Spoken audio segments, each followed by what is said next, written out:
Lucas, Evangelho de Lucas, o médico amado, como disse o apóstolo Paulo. E vamos ler, irmãos, o versículo 27 ao 32. Os irmãos que são bons leitores da palavra sabem que essa mesma narrativa, esse mesmo texto, estão em Mateus e também em Marcos, mas eu escolhi Lucas porque ele traz alguns detalhes que o próprio Mateus não traz. Então é muito importante a gente dar uma olhada nesse texto e pedir que Deus fale conosco poderosamente nessa noite. E eu sou muito grato pelos irmãos da Assembleia de Deus, muito grato. Por quê? Porque logo que aconteceu a minha conversão, um encontro com Cristo, eu estava no exército ainda, né? Eu era terceiro sargento, e 2 anos depois da conversão, eu tive um evangelista da igreja Assembleia de Deus, e a Assembleia de Deus gosta de culto, e nós tínhamos de segunda a sexta culto no quartel. Então eu praticamente um pouquinho mais me tornava assembleiano, porque eu andava com ele, eu estava novo na fé, e ele me ajudou na caminhada, me explicou muita coisa, me ensinou muita coisa, um homem muito experiente mesmo, e eu louvo a Deus, até hoje eu sinto saudade do Lima, né? O nome dele era Lima, o nome de guerra, né? E ele já estava se aposentando também, não era nenhum menino já, e era um evangelista usado por Deus. Então eu praticamente, a minha caminhada, eu estava na igreja final de semana presbiteriana e de segunda a sexta nos cultos no quartel da Assembleia de Deus, porque os pregadores da Assembleia praticamente dominavam todo o horário ali, o período da semana, um ou outro que era de outra denominação. E eu louvo a Deus pela vida dos irmãos. Eu vou ler, queridos, e vocês que estão aí com as Bíblias abertas, só acompanhem. Talvez alguma tradução um pouco diferente, mas o sentido é o mesmo. Diz assim a palavra do Senhor: passadas estas coisas, saindo, viu um publicano, chamado Levi, assentado na coletoria, e disse-lhe: segue-me. Ele se levantou e, deixando tudo, o seguiu. Então lhe ofereceu Levi um grande banquete em sua casa, e numerosos publicanos e outros estavam com eles à mesa. Os fariseus e seus escribas murmuravam contra os discípulos de Jesus, perguntando: por que comeis e bebeis com os publicanos e pecadores? Respondeu-lhes Jesus: os sãos não precisam de médico, e sim os doentes. Não vim chamar justos, e sim pecadores ao arrependimento. Vamos orar, meus irmãos, em nome de Jesus. Pai querido, Pai santo, é sempre um prazer, é sempre uma alegria, é sempre uma satisfação, é uma honra, Senhor, estar aonde o Senhor está. É sempre, ó Deus, um privilégio enorme estar congregado junto com o teu povo, junto com os teus filhos, junto com os teus servos. E nessa noite, meu Pai, o Senhor nos trouxe até esse lugar, porque tem uma palavra direcionada para os nossos corações. O Senhor tem uma palavra para chamar aquele que está nas trevas para a tua maravilhosa luz, chamar aquele que está perdido, desorientado, não sabe, Senhor, o que vai fazer da vida. O Senhor é o autor da vida, e o Senhor nessa noite, meu Deus e meu Pai, eu tenho plena certeza, Senhor, que hoje o Senhor vai chamar as tuas ovelhas para bem perto do teu coração. Ó Deus, em nome de Jesus, apesar da minha limitação, das minhas fraquezas, ó Deus, da minha pequenez, das minhas falhas, as minhas limitações, que o Senhor me use para falar com o teu povo, Senhor. Que o Senhor fale aos corações de maneira poderosa, que não fique dúvida, Senhor, alguma na vida daquele que o Senhor quer transformar e chamar essa noite, ó Deus, em nome de Jesus. Muito obrigado por essa congregação, pela vida do nosso irmão Itamar e toda a sua família. Deus, um servo teu, alguém que um dia, Pai, escutou a tua voz e, ó Deus, seguiu a caminhada, deixando tudo para trás, Senhor. Ó Deus, abençoa ele de maneira extraordinária, Senhor. Supra todas as suas necessidades, que ele possa ver no seu ministério curas, ó Deus, como aconteceu, está acontecendo na vida do seu pai, que essa cura seja completa, ó Deus, para a glória do teu nome, Senhor.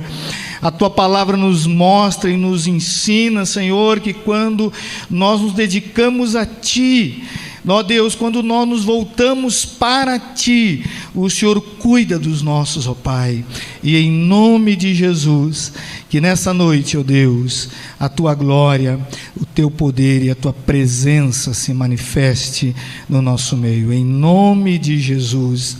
Amém, amém e amém. Pode se assentar, meus amados irmãos e minhas amadas irmãs. Opa, só não tem água aqui, né, irmãos?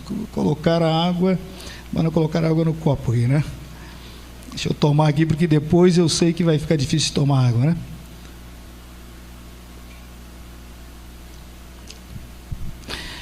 Irmãos, a minha conversão, ou melhor dizendo, a nossa conversão, eu e a Solete, minha esposa, essa conversão, esse encontro com Jesus aconteceu no mesmo dia, e foi um dia maravilhoso, foi um dia que nós nunca vamos esquecer, queridos. Nós estávamos num culto como este, e estávamos lá no final, no último banco, sentado, com a vida toda destruída, por dentro todo arrebentado, já pensando em nos separar. Estava com uma vida realmente que só Cristo para dar jeito e resolver. E nós estávamos lá no culto, e naquela noite, não é muito praxe de fazer isso os presbiterianos, o pastor chamou aqueles que queriam ter um encontro com Jesus, queriam trazer todas as suas dores, as suas tristezas, as suas lutas diante do Senhor. E quando ele chamou, irmãos, eu e a Solete sabíamos que era para nós aquilo, e nós nos levantamos e viemos à frente daquele púlpito e nos ajoelhamos ali e choramos muito. Parecia que Deus estava arrancando tudo aquilo que nos oprimia, tudo aquilo que estava nos destruindo. E, queridos, isso ficou marcado em nós. Aconteceu aquilo que Jesus disse para Nicodemos: o novo nascimento. E para nós tudo ficou lindo. O mundo mudou. Para nós não existia dia ruim. Todo dia era bonito, mesmo que tivesse nublado, era bonito. Então a chamada de Deus, a chamada de Cristo para irmos até Ele, ou esse encontro com Ele, foi algo fácil, apesar de algumas lutas internas, prazeroso, mas a chamada de Cristo, voltado mais para a minha pessoa, para o ministério, foi totalmente diferente. Eu fiz de tudo que poderia ser possível, fugindo do ministério. E aonde eu ia, igreja presbiteriana, demais denominações, sempre vinha alguém e dizia: olha, tu tem uma chamada de Deus, Deus tem algo contigo. E eu então fugia de um lado para o outro. As irmãs presbiterianas abriam a Bíblia e falavam, e eu, queridos, fugi de todas as formas, mas chegou uma hora que eu cansei. E eu disse: Senhor, parei de me esconder de Ti, parei de fazer de conta que Tu não está me chamando para o ministério, e eis-me aqui, disse Senhor, eis-me aqui. E irmãos, depois daquele dia, eu comentei com o meu pastor, sobre uma chamada de Deus. Na mesma reunião, ele subiu ao escritório e já redigiu o documento, mandando para o presbitério, no mesmo dia. E disse: João, eu só precisava que você tomasse essa decisão e que eu não forçasse você a isso. Irmãos, Deus chama e continua chamando. E aqui nós estamos diante de um texto, de uma chamada de Jesus para um homem que, olhando aos olhos daqueles homens da época, certamente não se enquadrava no padrão religioso. Porque o texto diz para nós, e dá o nome dele, disse que é Levi. Nós o conhecemos com mais facilidade pelo Evangelho de Mateus. E alguns acreditam que quando Levi tem esse encontro com Jesus, o nome dele foi mudado. Porque Mateus significa presente de Deus. Outros dizem que o próprio Mateus mudou o seu nome. E outros vão dizer que talvez ele se chamasse Levi Mateus, como era normal naquele tempo. Mas Levi é uma pessoa, queridos, que tem uma profissão que era abominação para o judeu. Ninguém gostava de publicano. Para você tentar entender, o publicano, ele não podia ser testemunha no tribunal. O publicano, ele não podia depositar sua oferta no gasofilácio, não era aceito. O publicano tinha dentro do regimento judeu que um judeu que se tornasse publicano, a mulher podia se divorciar dele, porque ele era tido como um ladrão, alguém que traiu a sua própria pátria, porque ele era um judeu, mas trabalhava para Roma, e Roma dava toda a assistência a ele, com força militar, bélica, para que ele cobrasse os impostos, mas ele sempre cobrava a mais. Então não existia publicano pobre, todo publicano era rico, porque Roma estipulou um tributo, um imposto, o que cobrasse a mais, ficava com o publicano. E o publicano tinha autoridade de mandar os soldados matar uma pessoa que não quisesse pagar imposto. Então ninguém queria ter contato com publicano, ninguém queria ser amigo de publicano.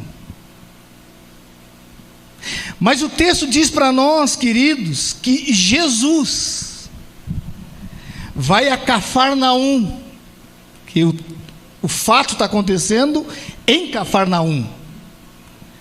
E tenta entender, Cafarnaum era uma cidade que todo mundo queria morar, porque tinha um porto. Cafarnaum era às margens da Galileia. Alguns chegam a dizer que toda a mercadoria que passava de Síria para o Egito, passava por Cafarnaum. Então, Mateus, que aqui é chamado de Levi, ele ganhava muito dinheiro, mas muito dinheiro. Só que nós olhamos para o texto, irmão, e aqui que nós temos que tomar cuidado para nós não cairmos demais na inocência quando lemos o texto. Porque o texto diz para nós que Jesus então vai em direção a Levi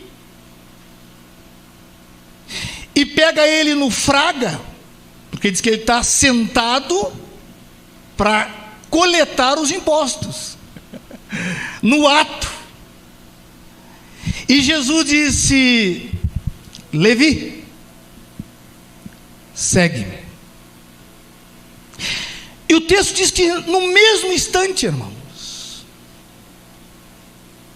no mesmo momento, ele larga tudo e vai.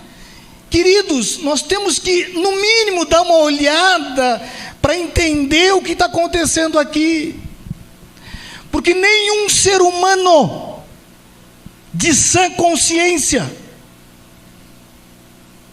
e publicano vem da palavra público, ele era um funcionário público. Ninguém que está numa situação privilegiada como ele, um estranho chega do nada e diz: segue-me, e ele abandona tudo e segue. Para que eu estivesse aqui hoje, o Itamar, no mínimo, me conhece por algumas pessoas.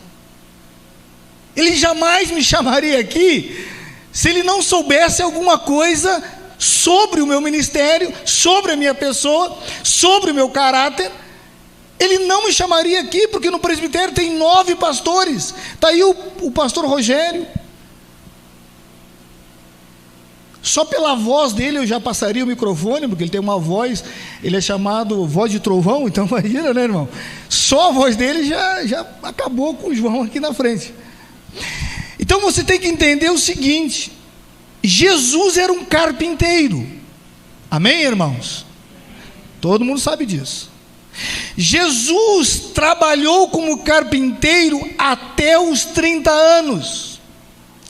Jesus morava em Nazaré. Nazaré, na época de Jesus, era um vilarejo. Eu fui pesquisar. Quantos habitantes tinha em Nazaré? O IBGE não dá preciso a quantidade, mas dizem os comentaristas, os historiadores, que não tinha mais de 20 a 30 famílias em Nazaré. Aí eu fiz um cálculo: não vamos ficar nem no 20 e nem no 30, vamos ficar nos 25. Se em cada família tinha 4 pessoas, nós tínhamos em Nazaré 100 pessoas. Tem como um empreendedor, sendo Jesus era um empreendedor, porque ele era um carpinteiro, uma microempresa, podemos dizer assim, consegue sobreviver, meus amados irmãos, num vilarejo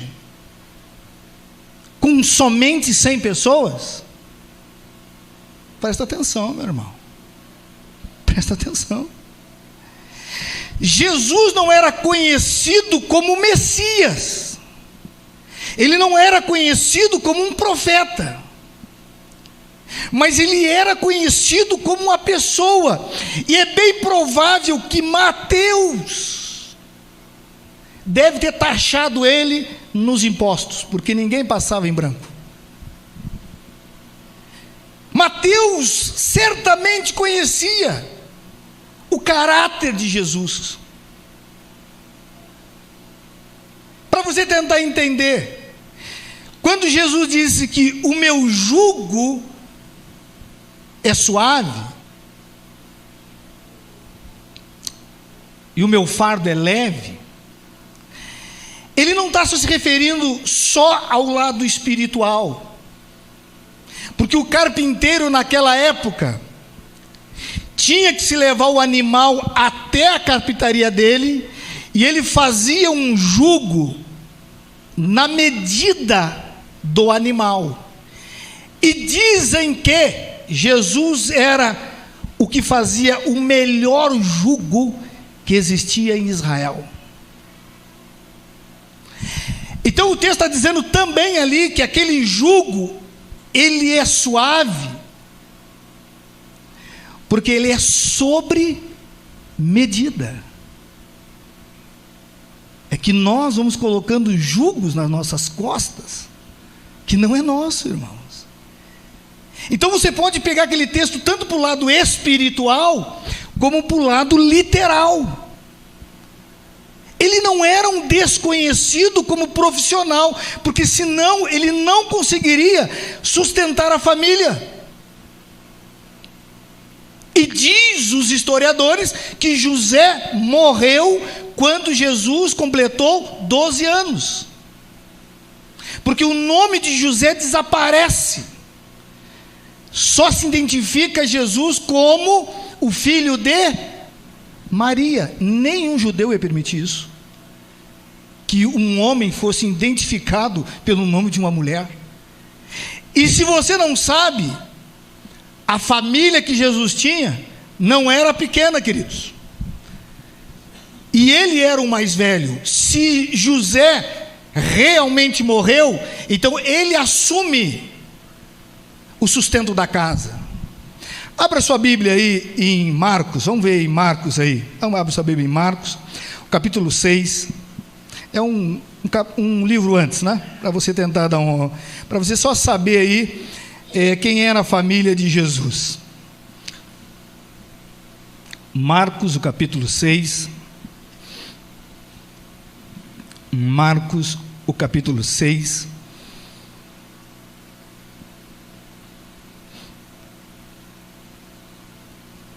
E o versículo 3 em diante. Marcos 6, 3. Olha o que diz o texto: não é este o carpinteiro, profissão dele, filho de Maria, irmão de Tiago, José, Judas, Simão? Só homem. E vocês sabem que o homem come, né, irmãos? O homem come. Tinha 4. Então, com Jesus era 5. Tem Maria, 6. Mas o texto continua: e não vivem aqui entre nós as suas...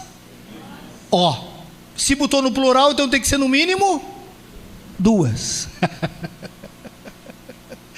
Não diz para nós que era 2, mas nós já temos consciência, entendemos que no mínimo 2. Não quiseram colocar um número de irmãs. Então, só de irmãos ele tem 6, mas a mãe 7, mas ele também come 8. Você acha que um carpinteiro consegue sobreviver num vilarejo que tem 100 pessoas vendendo, fazendo móveis, ou seja o que for na época, jugo de animal? É óbvio que Jesus circulava, irmãos, como um empreendedor nos lugares.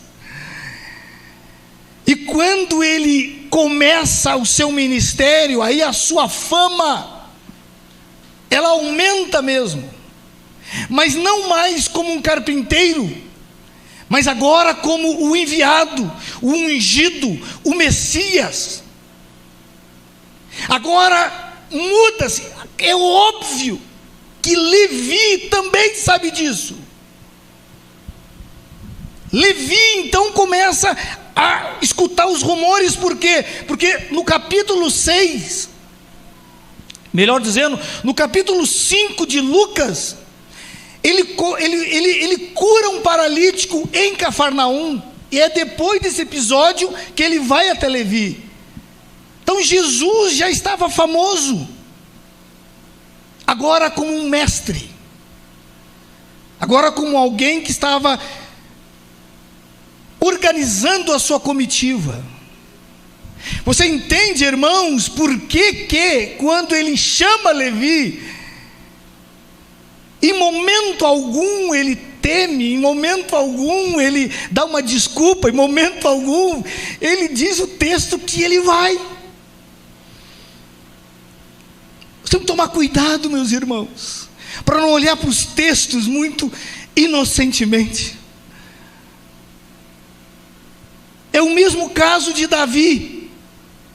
Para as crianças até dá para ensinar que Davi realmente derrubou com uma pedrinha o gigante Golias, mas Davi não foi motivado para derrubar o gigante por nada. Ele 3 vezes pergunta: o que vão pagar para quem derrubar esse gigante? Davi era um pastor, não tinha nada, cuidava do rebanho do pai, não tinha nada. E quando ele descobre que toda a família seria isento de impostos, se tornaria genro do rei, casaria com a filha do rei, e se tornaria um integrante da família real, Davi disse: estou nessa, é hoje que eu mudo a minha vida, é hoje que eu me caso, é hoje que eu vou. Você entende? É só você olhar o texto, depois ele vai ver que aquele gigante é um incircunciso, não tem a promessa de Deus, mas ele foi motivado, porque ninguém, irmãos, enfrenta uma batalha, uma luta por nada, ninguém é louco. Então, queridos, nós temos que olhar para esse texto e encontrar algumas verdades, e tem muitas verdades, não tem nem como nós queremos expor todo ele nessa noite, mas eu gostaria, irmãos, como bom presbiteriano, mostrar aí 3 pontos, algumas características de quem recebe o chamado de Deus. Todos que recebem o chamado de Deus terão um comportamento semelhante ao de Levi. Vamos ver então, queridos, em nome de Jesus. Glória a Deus que os slides aqui funcionaram, né, irmãos? Glória a Deus. Características de quem recebe o chamado de Deus. Primeira coisa, queridos, que o texto vai mostrar para nós é a renúncia. Olha o que diz no versículo 28 de Lucas capítulo 5. Olha o que diz. Versículo 28. Ele se levantou deixando tudo. Irmãos, e deixou muita coisa para trás. Deixou a estabilidade do seu trabalho. Ele não tinha prestígio entre os judeus, mas entre os publicanos ele tinha. Roma o honrava. Deixou para trás a sua riqueza, irmãos, porque era rico. Queridos, não existe chamado de Deus sem renúncia, não existe. E se alguém disser para você que não precisa deixar nada, essa pessoa nunca foi chamada.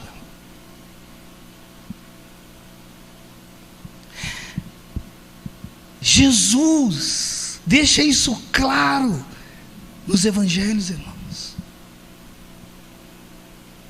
Negue-se a si mesmo. Tome a tua cruz e... Não tem, irmãos, não tem. No evangelho de Jesus, não tem como tu não renunciar. E entenda você, Jesus chama Levi para uma caminhada, para o discipulado, e vai transformar ele em um apóstolo. Se Levi não deixa tudo, ele seria mais um publicano. Mas porque deixou tudo, se tornou o apóstolo que deixou um livro para nós escrito, o Evangelho segundo Mateus. Porque ele renunciou, Jesus o honrou.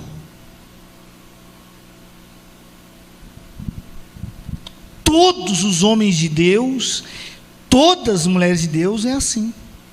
O apóstolo Paulo, na sua conversão, ele teve que renunciar muita coisa, irmãos, e renunciou tudo,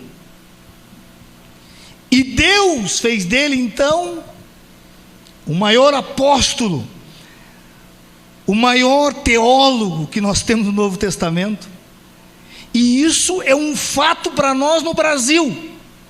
Qual é a maior cidade que existe no país, aqui no Brasil? Vocês sabem, irmãos? Qual o nome? São Paulo. Até nisso. Então não existe conversão, não existe chamada sem renúncia. Se você chega na casa de Deus e o Senhor está te chamando, você vai ter que deixar as mazelas, você que vai ter que deixar os pecados, você vai ter que se arrepender, porque não tem como. Você vem como está, mas não vai ficar como está. Amém, irmãos? Glória a Deus. Então, meus irmãos, entendam isso, queridos. Na igreja, a primeira igreja que eu pastoreei, tinha uma irmã que estava de Minas Gerais, que estava no Rio Grande do Sul. Ela contando isso, e disse para um grupo que nós reuníamos lá de oração, ela disse: irmãos, eu relutava com Deus, saudade da família, saudade dos parentes, saudade porque nós largamos tudo e partimos para essa caminhada, e ela tinha uma vida muito estabilizada, mas a saudade continuava a bater no seu coração, e ela disse: Deus, tira isso de mim, me mostra alguma coisa que eu consiga entender o que o Senhor está me dizendo, Senhor, fala comigo. E ela disse que ela abriu a Bíblia, irmãos. Abra sua Bíblia em Salmos 45. No meio da Bíblia, é fácil de encontrar, irmãos. Salmos 45.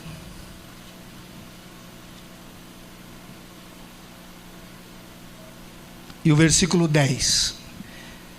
Se existe uma palavra de Deus mais clara do que essa, a pessoa tem que se converter, porque não acredito que não consiga ver isso.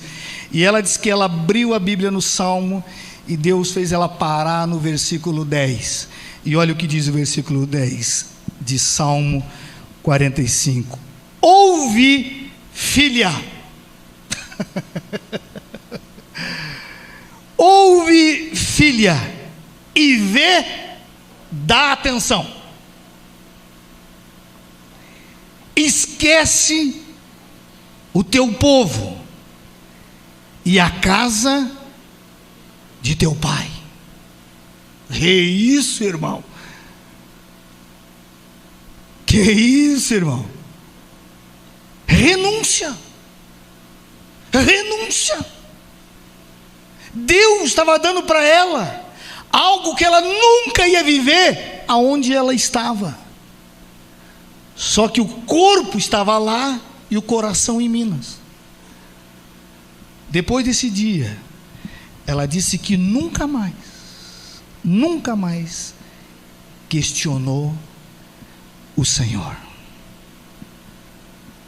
Então, queridos, é impossível, amados irmãos. A renúncia tem que acontecer. Senão você nunca será melhor do que você é. Porque todos nós somos pecadores. Todos nós precisamos rever as nossas vidas para ver aonde estamos errando, para nos arrepender e mudança. E você sabe o que significa a palavra arrependimento? Talvez você nem saiba o que significa a palavra arrependimento. Mudança de mente. Mudança de atitude. Todos nós temos que mudar. Renúncia. Segunda coisa, meus amados irmãos, que o texto nos mostra com muita clareza: segue o seu Senhor. O texto é claro, O 28 vai dizer para nós com tanta clareza, diz assim que ele se levantou, deixando tudo, e o seguiu. Irmãos, toda chamada, Jesus nos chama para ficar perto dele. E é importante a gente frisar que a palavra seguir aqui significa juntar-se a ele como assistente, acompanhá-lo, tornar-se seu discípulo, apoiador, seguir fielmente o seu Senhor. Então, queridos, a chamada de Deus vai nos fazer com que nos aproximamos do coração, da pessoa, dos ensinamentos do Senhor Jesus. Se nessa noite você se encontrar com o Senhor aqui, você pode renunciar às coisas hoje, mas se você não caminhar com Ele, você vai voltar às antigas mazelas. Jesus e Mateus aqui, irmãos, quando levanta para seguir Jesus, ele queima todas as suas pontes atrás dele, porque era uma ida sem volta. Ele não poderia mais retornar a ser publicano, ele não poderia mais retomar o seu emprego. Uma vez decidido, acabou, não tinha mais o apoio de Roma. Muito pelo contrário, Roma ia olhar para ele daquele dia em diante como um adversário. Mas Mateus, aqui conhecido como Levi, diz que ele larga tudo, irmãos, e segue, e caminha com o Senhor. E aqui tem uma doutrina da igreja presbiteriana. Quando eu digo que Jesus era presbiteriano, você não acredita, né? Mas aqui tem uma doutrina. A graça irresistível. Quando é Jesus que chama, ninguém resiste. A vocação eficaz. Se for a voz de Jesus que está te chamando, não confunda sentimento, emoção e o teu próprio coração, porque às vezes é nós mesmos. Mas quando é a voz de Jesus dentro de você, é irresistível. Levi mesmo que quisesse, ele não conseguiu resistir. Ele larga tudo e caminha com Jesus. Escuta o que eu vou dizer para você. Levi é um dos únicos apóstolos que não fala uma palavra, nem na sua conversão, nem na sua chamada, e nem nos textos que ele escreve. Levi era um homem calado, mas deixou para nós uma preciosidade da palavra de Deus incrível. É em Levi é em Mateus que todas as vezes que acontece um fato com Jesus, ele disse: para que se cumpra o que foi escrito, para que se cumpra o que disse o profeta, para que se cumpra o que diz na palavra de Deus no Antigo Testamento. Ele está sempre mostrando para os judeus, porque ele era judeu, a precisão do Messias. Mas ele não era homem de palavras. Morreu martirizado, irmão. Não teve uma morte agradável. Então, queridos, meus amados irmãos, a chamada de Jesus é para você caminhar com Ele. Não é você convidar Jesus para caminhar com você, é você caminhar com Ele. Ele diz: eu sou o caminho, eu sou a vida, eu sou o caminho, a verdade e a vida. Caminha comigo, me segue, imita os meus passos. Eu, quando estava no seminário, irmãos, eu conheci um rapaz, já era, para um seminário já era passado, né? O Rogério sabe disso. Ele tinha mais de 50 anos já, e ele era concursado na cidade dele, na prefeitura lá, ganhava muito bem. Ele, antes da conversão, era um drogado. O Solete deve lembrar o Carlos Alberto. Carlos Alberto era uma figura, uma pessoa muito grata ao que Deus fez na vida dele. E aí ele foi parar no seminário. Carlos Alberto, sendo prudente, o que ele fez? Pediu uma licença de 2 anos. Todo concursado pode pedir uma licença de 2 anos. Foi para o seminário, ficou 2 anos no seminário. E ele disse assim para mim: João, agora eu volto para a minha cidade para pedir exoneração, porque Deus confirmou que eu tenho que abandonar tudo para poder seguir nesse ministério. Carlos Alberto pediu exoneração, formou junto com nós, foi pastorear uma igreja. 5 anos depois, recebo a notícia: Carlos Alberto faleceu. Mas estava caminhando com Jesus.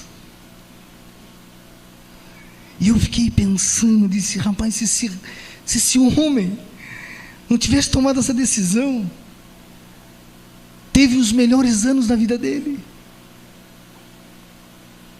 Mas tem que caminhar com Jesus, irmão. Tem que caminhar com Jesus. Você, jovem, estava um pastor conversando com um jovem, explicando para ele os princípios, a base cristã, as bênçãos celestiais. Ele chega para o pastor e diz: pastor, eu não posso seguir Jesus agora, eu sou muito jovem, eu tenho que aproveitar, eu tenho que curtir a vida. Pastor, o senhor entende? Eu estou na flor da idade. Até parece que a gente não aproveita, irmãos, até aproveita muito mais do que não estando com Cristo. E ele trouxe todos os argumentos. O pastor disse: filho, o dia é hoje, é o agora. Ele disse: não, pastor, Eu vou servir a Cristo, eu vou servir a Deus, eu quero saber de Jesus, mas depois que eu aproveitar um pouco. Uma semana depois, o pastor recebe a notícia: menino, acidente, morte fatal.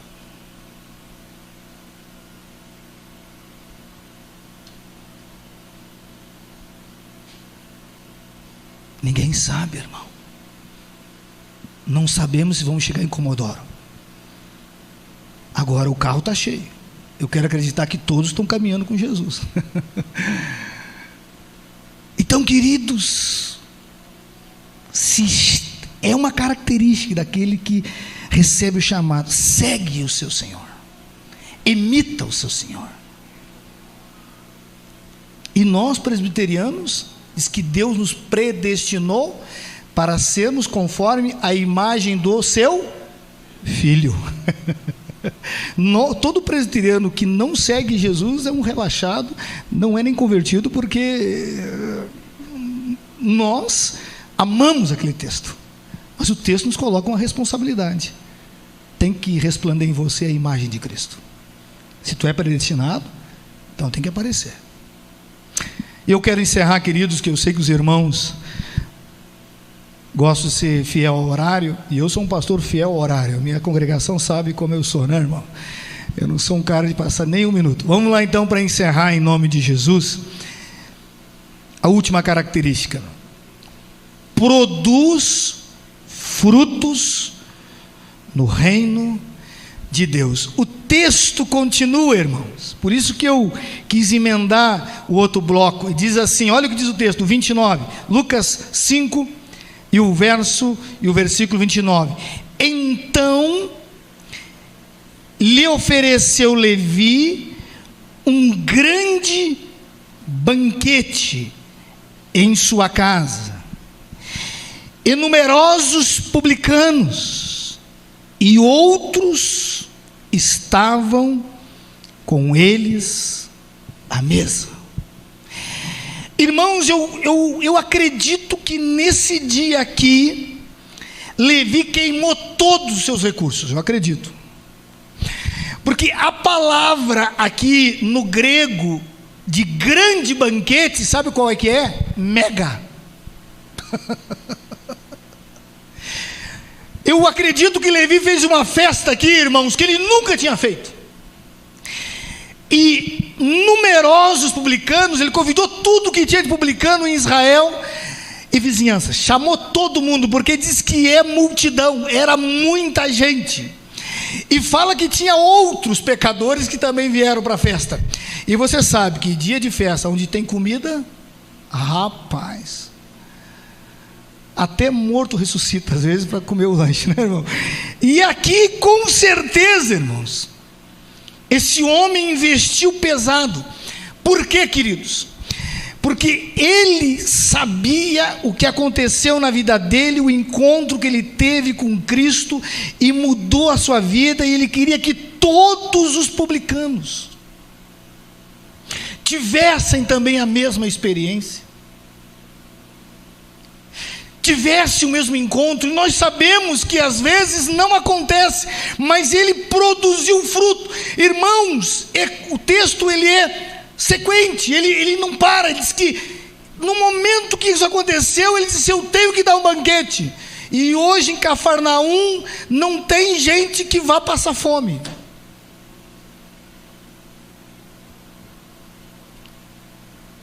E ele chamou aqueles que ele sabia que viria, os seus amigos de profissão.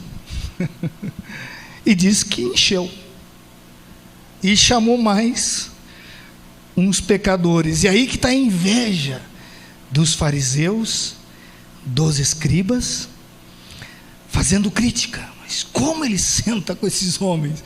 Como ele come com esses homens? E aí Jesus nos dá um ensinamento, queridos. Os sãos não precisam de médicos, mas e sim os doentes. Eu não vim chamar quem acha que é justo, quem pensa que é justo, porque ninguém é justo. Eu vim chamar quem tem certeza que é um pecador. Levi começa a dar fruto, irmãos. Ele que escreve isso no Evangelho de Mateus, que é o Evangelho dele: o que de graça recebestes, de graça dai. Ele recebeu a graça de Deus na vida dele, pelo maior evangelista que o mundo já teve, do próprio Senhor Jesus. Do próprio. E ele começa a dar fruto, irmãos. Não existe chamada de Deus sem produzir frutos. Jesus disse: aquele que crê em mim, do seu interior fluirão rios de água viva para a vida eterna. Dizer, oh glória, irmãos! Todo aquele que foi chamado por Jesus. Sabe por que o pastor redigiu o documento na hora? Acho que nem sei se ele fez a reunião, nem me lembro, mas até cancelou a reunião naquele dia. Porque um dia chegou o presbítero e disse: João, tu sozinho trouxe mais gente para essa igreja que toda a igreja reunida aqui, filho. Porque toda semana eu trazia um novo, toda semana eu trazia um novo, toda semana eu trazia uma pessoa nova. Se eu não podia trazer na conversa, eu comprava o cara. Não, mas tem que ir lá porque tem coisa boa lá. Vamos lá. E muitos, o meu pai nunca entrou numa igreja evangélica, irmão. Nunca entrou numa igreja evangélica. Nunca. Meu pai nunca tinha entrado. Mas ele entrou na nossa igreja. E gostou. Disse: aqui eu venho agora. Sempre falou, entendeu? Irmãos, é natural dar fruto. Eu lembro de um presbítero que ele disse assim: pastor, na época eu fui pastorear a igreja, eles me mandaram para o seminário e queriam que eu pastoreasse. Aí eu fui pastorear, ele disse: pastor, eu não nego isso. O meu filho estava perdido, um menino pequenininho, rebelde, difícil. E eu dizia: filho, se tu for comigo na igreja, eu me converti, a esposa não, então ela puxava o guri para um lado e eu tentava puxar para o outro. Aí eu tive que fazer um negócio com ele. Disse: olha, filho, se tu for comigo para a igreja, eu te dou um carrinho. Todo final do culto recebe um carrinho. Ah, é, pai? É. Ah, então eu vou. E aí ele começou a ir. Chegou uma hora, acabou o dinheiro, não tinha mais dinheiro. Ele disse: filho, eu não tenho mais dinheiro, acabou o dinheiro. Então, ele disse: não, pai, mas agora eu quero ir. Eu já fiz tantos amiguinhos lá na igreja, que eu quero ir. Esse presbítero hoje é morto. O filho dele é diácono da igreja. Cada um tem uma estratégia, irmãos, mas não tem como, tem que produzir fruto. Jesus disse que aquele que não produz fruto, ele vai fazer o quê? Ele vai cortar. Que está somente ocupando o terreno à toa, inútil. Quem tem a chamada, irmãos, e que não precisa ser pastor, não precisa ser presbítero, não precisa ser diácono, não precisa ser evangelista, é somente se você teve um encontro com Jesus. Eu convidava tanta gente, irmãos, que eu nem sabia quem eu convidava mais. Um dia eu estou no culto, estou sentado lá, aí me levanto, o meu cunhado vem e me abraça. Eu disse: rapaz, estou aqui, rapaz, que coisa legal. Ele disse: claro que eu estou aqui, foi tu que me convidou, cara. Eu disse: rapaz, nem me lembrava de ter te convidado, tio.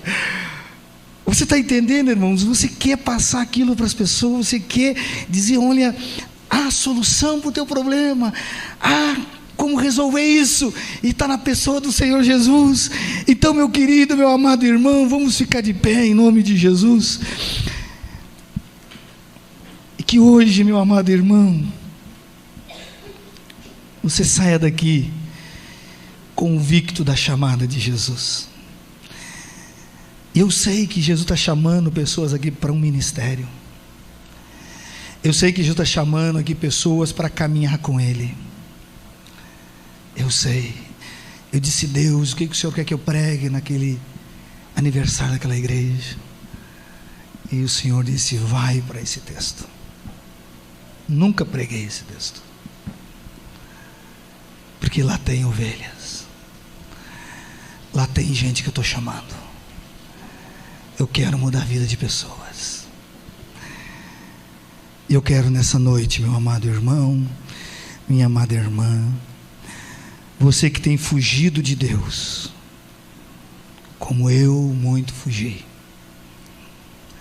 o Senhor diz: é hoje, é agora, esse é o momento. E Deus teve me trazido do Rio Grande do Sul para dizer para você: você sabe que eu estou te chamando, você sabe que tu é meu, mas está se escondendo. Eu quero chamar o nosso pastor Rogério para vir aqui à frente. E feche os seus olhos, vamos fechar os nossos olhos. E você que crê que o Senhor está te chamando, vem à frente nessa noite. Eu quero orar uma oração junto com o pastor, direcionada para você que sabe que o Senhor está te chamando. Você está com medo de renunciar, você está com medo de tomar essa decisão, mas o dia é hoje, o momento é agora. Vamos fechar nossos olhos, vem à frente. Pedir para os nossos irmãos do louvor cantar uma canção nesse momento. Enquanto eles estão cantando, você vem à frente, porque hoje o Senhor Jesus está nesse lugar, está dizendo: eis-me aqui, vem. Diga para Ele: eis-me aqui, Senhor, eis-me aqui, Senhor.